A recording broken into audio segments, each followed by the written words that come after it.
Eu sou o Felipe Cambruzzi, médico veterinário. Eu ensino outros colegas médicos veterinários a faturarem 10K ou mais por mês, atendendo cães apenas 2 dias da semana, mesmo sem experiência. A nossa live de hoje é sobre insegurança, a insegurança do médico veterinário. E o jeito certo, tem um jeito certo de ele vencer essa insegurança. No começo, é comum ter um médico veterinário. E qualquer veterinário passa ou passou por isso, por esse sentimento de segurança. O vet, ele se sente inseguro para trabalhar, para entrar para o mercado de trabalho. O principal motivo de ele se sentir inseguro é por a segurança tem a ver com capacidade. Ele não se sente capaz de fazer. E aqui, falando de atendimentos comportamentais, do atendimento comportamental, ele não sabe como fazer, porque ele não foi preparado na graduação. O médico veterinário, beleza, Felipe, eu entendi que você falou que tem uma oportunidade para a gente atender comportamento canino no mercado de trabalho. Eu, como veterinário, eu posso resolver problemas comportamentais dos clientes, a demanda é gigante. Beleza, eu entendi essa oportunidade, mas eu me sinto inseguro, eu me sinto despreparado. Claro, porque você não aprendeu na faculdade. É comum isso, comum acontecer isso. Outra coisa que é comum, o veterinário ele achar que ele vai virar adestrador, ele precisa ser adestrador para trabalhar com o comportamento dos cães. Nananina, não, Vete, você não precisa virar adestrador. Adestrador não tem formação, você tem um know-how, você tem a capacidade absoluta muito superior ao adestrador. Você estudou anatomia, você estudou fisiologia, você estudou semiologia, terapêutica, farmacologia. Enfim, você é o profissional mais capacitado do mundo para trabalhar com comportamento canino. Você pode fazer uso de psicofármacos, drogas,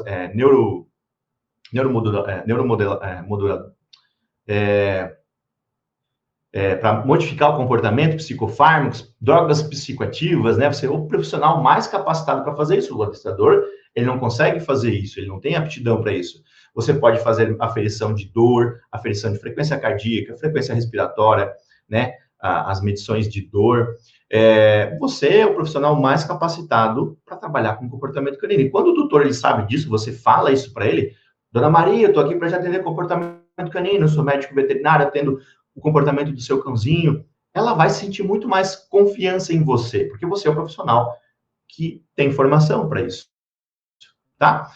E aí o veterinário, por esses dois motivos, né, dele se sentir que não está preparado, ele não sente que é capaz de fazer isso, e ele não estudou isso na faculdade, e ele acha que tem que ser adestrador, ele não quer ser adestrador, ele quer ser veterinário, obviamente, e aí ele se sente inseguro de começar nessa nova área, uma nova área, um novo nicho da medicina veterinária que está bombando, está cada vez mais importante, cada vez mais demanda, mais cães no mundo. É só vocês olharem o número de cães que está crescendo no Brasil, cada vez mais cachorro, cada vez mais problema de comportamento, pandemia, antropomorfização, humanização dos cães, tutor não sabe, tutor briga, tutor bate no cachorro, abandona, uma confusão, uma zona, o histórico do cachorro diz tudo. Ele vem com esses problemas, esses comportamentos indesejados e ninguém sabe resolver.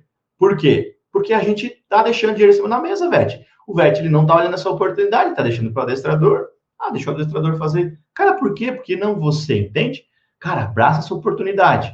Presta atenção no que eu estou falando. Ele não pode se confundir. A partir de agora, o veterinário não se confunde mais. Você já tem essa informação, você já sabe a diferenciação do médico veterinário comportamentalista, que atua no comportamento canino, do adestrador, que faz o treino, que faz os treinos propriamente ditos. Chega de confusão, não vamos mais fazer confusão, não vamos mais confundir as coisas, os termos, né? Quando o VET se forma, vocês que estão na faculdade agora, né, que vão se formar agora, ou os recém-formados, ou os que se formaram há muitos anos, pensa como que foi a hora que vocês se formaram. Aconteceu isso comigo, todos que se formaram, a gente se formou faz mais de 10 anos, mas todos que se formaram ou mais tempo, ou menos tempo, os que estão na faculdade, vão fazer isso, eles vão buscar o quê? Segurança, da forma errada. A forma errada que eu falo é buscando estabilidade, uma estabilidade que não existe, a estabilidade da CLT, da carteira assinada, que qualquer coisinha de nada é motivo para te colocar para fora, para te dar um pontapé na bunda, te empurrar para fora, porque aconteceu alguma coisa ali, qualquer coisinha, o patrão, ele brigou com a esposa, separou, teve problema na família, um luto, quebrou a empresa, você é o primeiro a ser colocado para fora. Ser convidado a se retirar. O termo politicamente correto, o termo bonito de se falar é ser convidado a se retirar. Eu acho isso um absurdo. Cara, vai me convidar para me retirar? Não quero me retirar. Vai me convidar para retirar, para me retirar.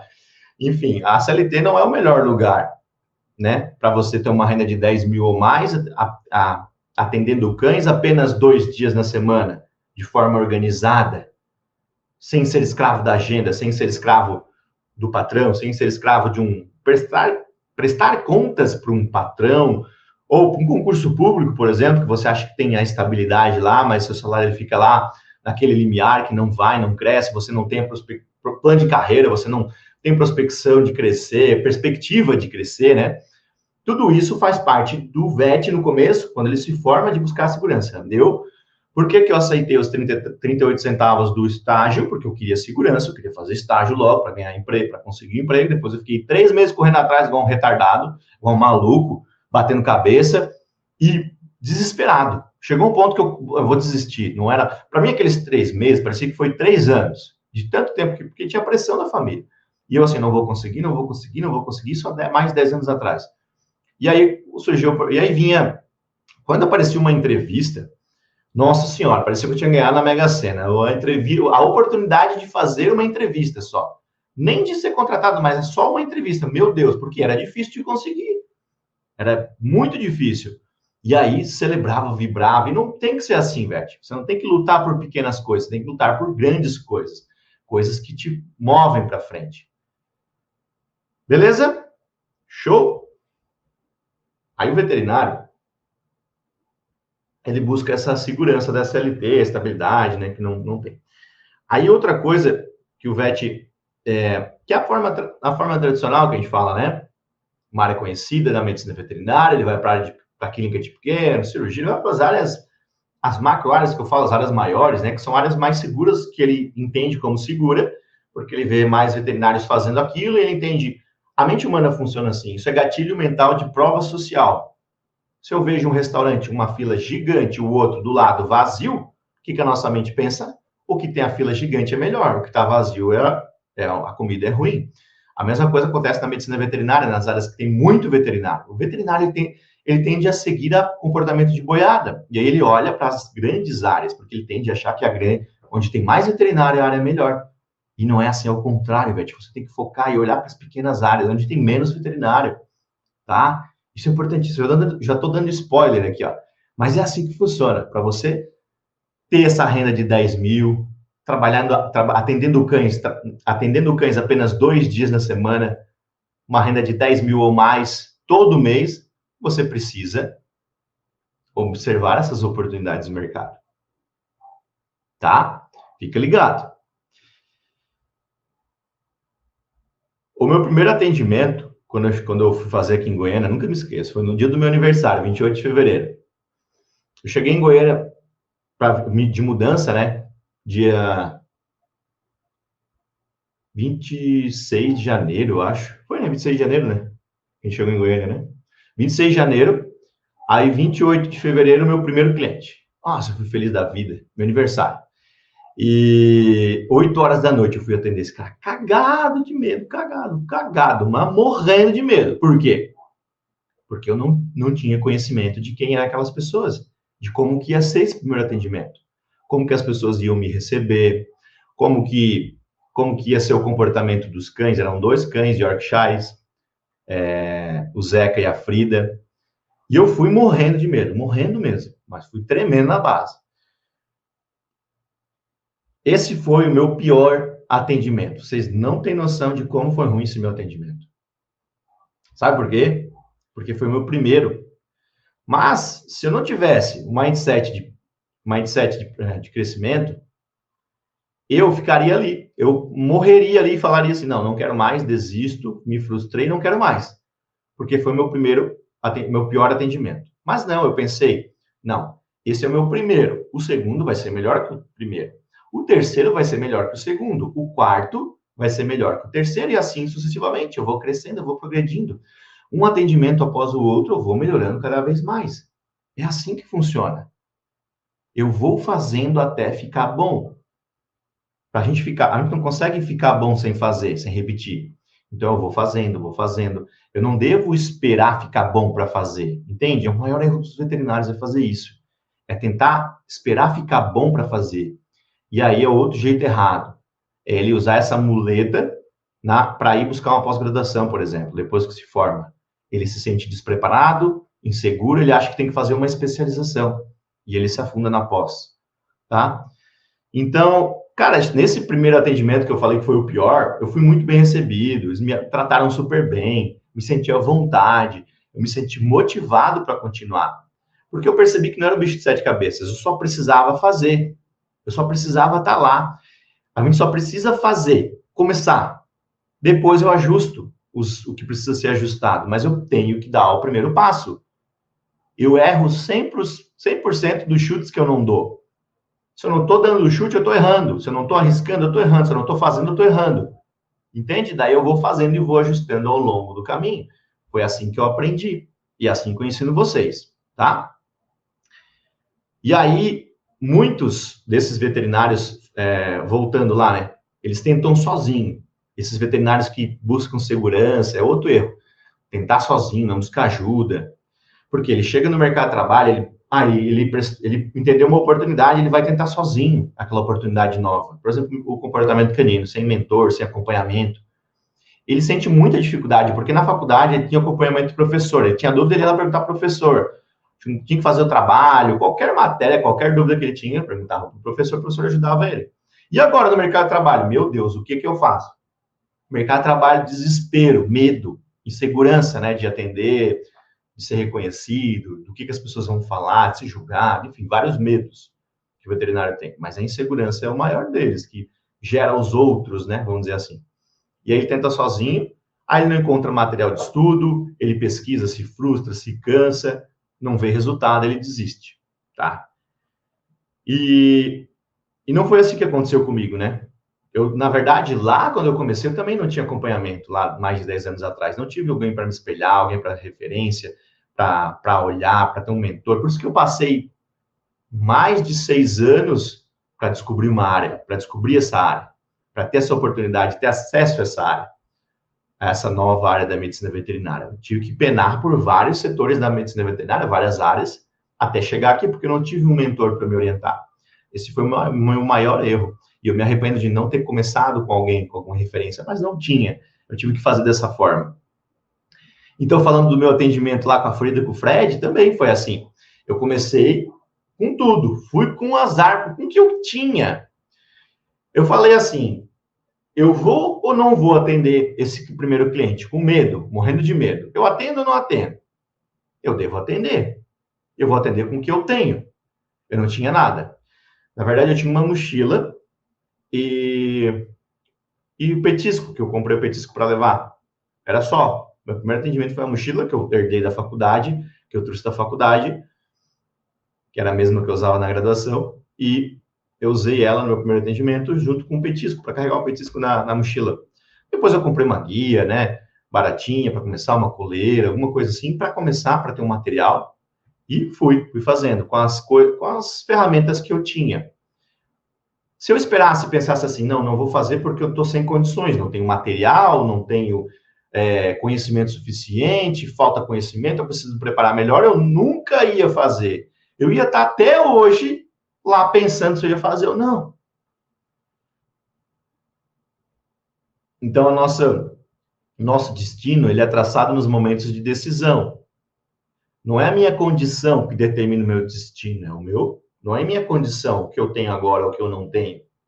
É o que eu decido fazer agora. Aí, esse atendimento que eu fiz, que eu achei o pior, eu fui ganhando confiança. E aí fui fazendo os outros, foi aparecendo outros, né? E esse foi o meu pior atendimento, só para vocês terem ideia. No primeiro, com o Fred e a Frida. O meu segundo foi em uma cidade de interior aqui, uma cidade na região metropolitana de Goiânia, a uns 30 quilômetros de Goiânia, que se chama Senador Canedo. Eu fui atender o Thor lá, um labrador super agitado também, ligado no 220, ligado no 12, como eles falam aqui no Goiás, ligado no 12. e custoso, como eles falam aqui no Goiás também, o termo que eles usam aqui, custoso. E bendito o GPS que me ajudou a chegar lá nesse cliente também, de Senador Canedo. Eu não conhecia nada de Goiânia, imagina das outras cidadezinhas menores, assim, mais afastadas. Goiânia estava andando por aqui, estava rodando, estava me habituando, né? Mas lá nunca tinha ido. E aí também fui lá, atendi. O meu foi melhor que o primeiro atendimento, né? E aí depois eu fui para o terceiro, que foi melhor que o segundo, e assim sucessivamente. Fui crescendo. E aí eu fui ajustando o que precisava ser ajustado. Comprei a guia, né? Comprei um petisco melhor, que aquele que eu usei no começo eu não gostei tanto, e aí fui trabalhando isso. Fui ajustando os atendimentos. Mas eu tinha muito medo. E aí cada vez que eu fui atendendo, mas mesmo assim eu fui com medo. O medo mesmo eu fui e fiz. E aí o que aconteceu? A minha segurança ela foi diminuindo cada vez mais. Porque eu fui vendo resultados, eu fui vendo que o elogio dos tutores, a aceitação deles. Quando a gente atende em domicílio, eles abrem as portas da casa deles. E aí você se conecta muito com eles. Eu fui ganhando espaço, fui ganhando confiança. E um dos benefícios maiores de a gente saber isso é que eu sei que o meu primeiro atendimento não vai ser o melhor, e tá tudo certo, tô bem com isso, e eu sei que eu posso ir ajustando ao longo da jornada. E não é o fim do mundo o meu primeiro atendimento não ser tão bom e não ter o resultado que eu esperava. A gente começa a criar muita expectativa das coisas, né? Colocar a expectativa lá na altura. É um erro bem comum do veterinário fazer isso.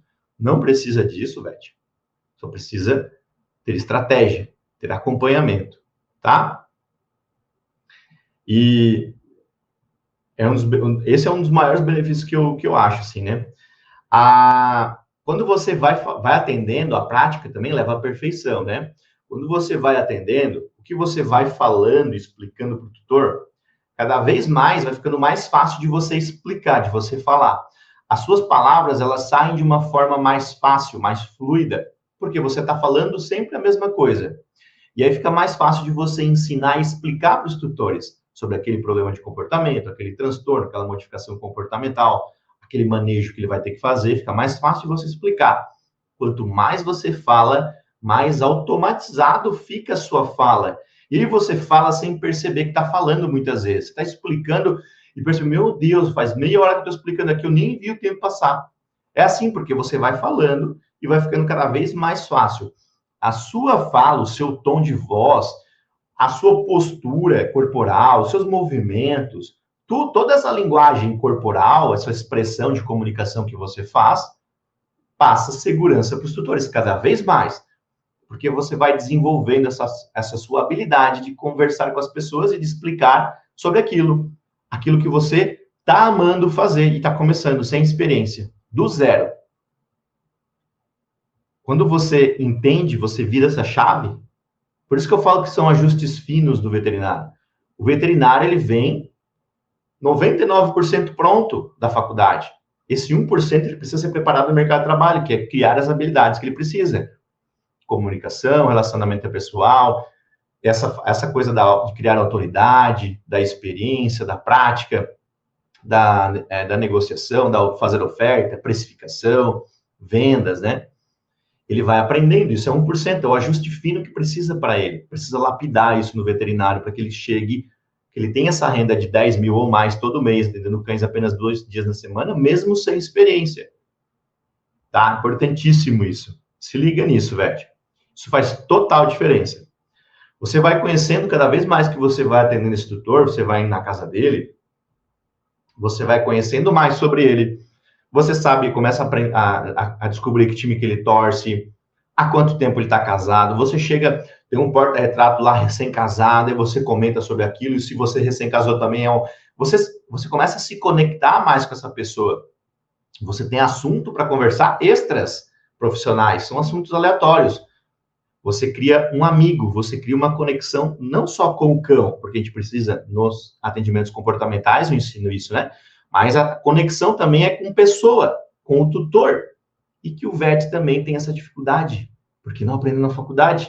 Ele não consegue ser empático, não consegue escutar, ele tem essas dificuldades, essas travas, né, que travam ele. Eu me formei para cuidar de bicho, não de gente, não sei o quê, tem essas falas do veterinário que é bem comum ele falar, né? Mas ele por quê? Porque precisa ajustar, fazer um ajustezinho fino na comunicação dele, na forma de ele agir com esse tutor. Tudo isso para levar ele ao faturamento de 10 mil ou mais todo mês. Só por esses ajustes. Então, eu falo que é muito legal essa forma de atender em domicílio lá o comportamento, atendendo cães, porque eu viro amigo das pessoas, a gente vira amigo dos tutores, das pessoas da casa, dos funcionários. Esse tipo de cliente, ele é diferenciado. É um cliente que ele é exigente, ele é mais exigente quando ele vai te contratar, porque você entra na casa dele. Mas a partir do momento que você sabe fazer uma oferta, que você gera valor para aquele atendimento, ele não fica te cobrando, ele não tem a pressão da clínica, porque o cachorro dele não vai morrer, o cachorro dele não está num perigo iminente de morte, tem que fazer uma cirurgia de emergência, ele está desesperado, a emoção dele está aflorada, ele chega nervoso na clínica, aí cobra de você porque não deu resultado, o cachorro morreu, é sua culpa, e blá, blá, blá, e blá, blá, blá, eu vou te processar, e ele te ameaça, e aí, com essa emoção, com essa raiva que ele está, às vezes, ele se comunica com você dessa forma, por isso que você, muitas vezes, tem essa não aceitação tão boa das pessoas, porque você tem essa imagem, esse condicionamento de que os tutores são assim. Mas é porque é o que você faz agora, é a clínica que faz isso. A clínica te traz essa pressão, ela te coloca essa pressão nas costas. Claro, o cachorrinho está morrendo ali, os tutores tem o óbito, tem todos esses problemas. No comportamento não tem isso. É muito mais leve, muito mais simples, muito mais prazeroso. Os tutores, eles entendem que é hábito, que o médico veterinário comportamentalista, diferente do adestrador, ele vai na raiz do problema, ele entende a mentalidade do cão, ele vai na psicologia canina, ele entende a causa do problema, ele entende como que funciona a cabecinha daquele cão fisiologicamente, neurofisiologicamente. Então, é muito valioso isso para o tutor, né? Ele valoriza isso. Por isso que a gente ganha bem nessa área. Por isso que a gente é reconhecido nessa área. Não tem profissional e tem demanda. Tem muito tutor precisando, muito cachorro precisando desse tipo de atendimento. Cada vez mais. Então, esses tutores que são exigentes, que eu falo, a partir do momento que ele te indica para outro, nossa senhora, aquele cara que ele contrata as pessoas, só profissionais qualificados, ele te contratou, todas as pessoas que estão vendo isso à volta dele, os amigos, o círculo social dele, desse cara que te contratou, que só contrata profissionais de qualidade, eles entendem assim, se ele contratou o Felipe, porque o Felipe é profissional de qualidade, eu vou contratar ele também sem pestanejar, sem questionar. E aí ele já vem pronto, ele te indica, esse cliente indica, né, esse cliente exigente te indicou para esse vizinho, primo, tio, tia, parente, e aí esse cliente já vem pronto para você. Você não precisa se esforçar tanto para explicar, para quebrar objeções de preço, de valor e não sei o que, de oferta. Não, ele já vem pronto. Você fideliza. Você fideliza o outro também, porque você atende bem esse parente, amigo desse aqui, e aí você fideliza esse também. É uma bola de neve. Uma coisa leva a outra, só que precisa de acompanhamento, precisa de estratégia, precisa fazer do jeito certo, né? Tem um caminho para isso, tem um passo a passo para isso. Então, como que a gente faz para se livrar, para vencer a insegurança? A gente precisa de um mentor, a gente precisa de um passo a passo, a gente precisa, a hora que eu encontrar o primeiro obstáculo, a primeira dificuldade, eu preciso ter alguém para me orientar, o que eu devo fazer agora, qual o próximo passo? Eu preciso dessa pessoa. Porque se eu tentar sozinho, que é um dos erros comuns que eu falei lá atrás, no começo dessa live, é um erro comum do veterinário tentar fazer sozinho, muitas vezes ele tenta e não vai conseguir porque ele desanima.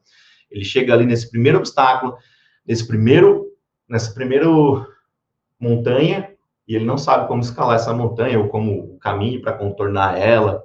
Por isso que ele precisa do mentor. Ele não tem motivação, não tem mais força para seguir. Porque ele encontrou um desafio, um obstáculo que ele não sabe lidar com aquilo, e ele desanima. Vem a frustração, né? Vem a desmotivação.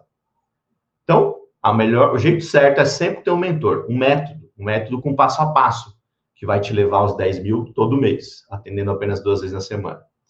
Outra coisa muito importante é você ter materiais, onde consultar, materiais de consulta para estudar, materiais para saber quais materiais você usa, tanto materiais físicos quanto materiais de conhecimento. Você precisa ter um lugar para pegar isso, para assimilar essas informações e transformar em conhecimento.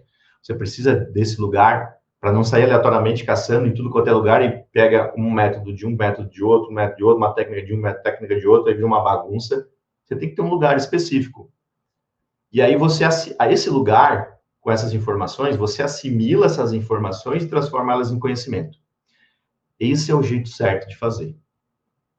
Só assim o médico veterinário ele consegue vencer a insegurança, ele consegue ultrapassar a insegurança e chegar ao faturamento de 10K ou mais. Ele precisa disso, ele precisa dessas ferramentas. Isso vai te dar capacidade, vai te dar autonomia. Você se sente bem, porque você fica...